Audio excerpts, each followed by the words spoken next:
So guys, for the first step, you want to head over to search and type in CMD. Then you want to run it as administrator. And then click on yes. And then once you're on this, you want to type in disk part. Click on enter. And then you want to type in list space volume.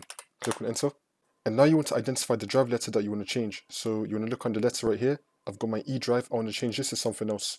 And I can see next to it under volume, it is volume space 2. So now I'm going to type in select space volume space 2. And I want to be doing 2 at the end because my E drive is volume 2 right here. So you want to type in select volume and then your number of the drive. And then click on enter. And now I have volume 2 selected, which is my E drive. And now to change the letter, you want to type in assign space letter equals and then your letter name. Just make sure that it's not a letter that's already been used up over here. So I'm just going to make it the F drive. So I'm going to type in assign space letter equals F. You can make it wherever you want and then click on enter.